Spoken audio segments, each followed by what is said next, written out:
श्रीगणेशदिव्यदुर्गस्तोत्रम् श्रीकृष्ण उवाच वद शिव महानाथ पार्वतीरमणेश्वर दैत्यसङ्ग्रामवेलायां स्मरणीयं किमीश्वर।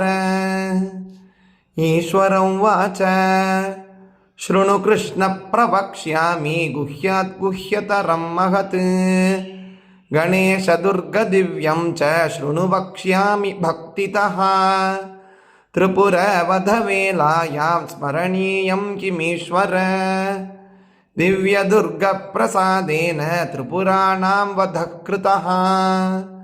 श्रीकृष्ण उवाच हेरम्बस्य दुर्गमिदं वद त्वं भक्तवत्सल। ईश्वर उवाच शृणु वत्स प्रवक्ष्यामि दुर्गे वैनायकं शुभं संग्रामे च श्मशाने च अरण्ये चोरसङ्कटे नृपद्वारे ज्वरे घोरे येनैव मुच्यते भयात्। प्राच्यां रक्षतु हेरम्बः आग्नेयामग्नितेजसा यां यां लम्बोदरो रक्षेत् नैऋत्यां पार्वतीसुतः प्रतीच्यां वक्रतुण्डश्च वायव्यां वरदः प्रभुः गणेशः पातु औदीच्याम् ईशान्यां ईश्वरस्तथा ऊर्ध्वं रक्षेत् धूम्रवर्णो ह्यधस्तात्तापनाशनः एवं दश दिशो रक्षेत् हेरम्बो विघ्ननाशनः।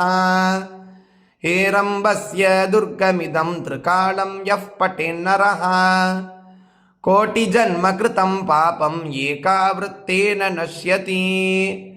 गणेशाङ्गारशेषेन दिव्यदुर्गेन मन्त्रितो ललाटं चर्चितं येन त्रैलोक्यवशमानयेत्।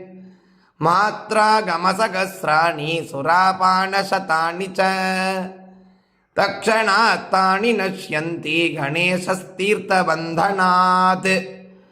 नैवेद्यं वक्त्रतुण्डस्य नरो भुङ्क्ते तु भक्तितः राज्यदानसहस्राणि तेषां फलमवाप्नुयात्। कदाचित् पठ्यते भक्त्या हेरम्बस्य प्रसादतः शाकिनी डाकिनी भूत प्रेतवेतालराक्षसाः ब्रह्मराक्षसकूष्माण्डाः प्रणश्यन्ति च दूरतः।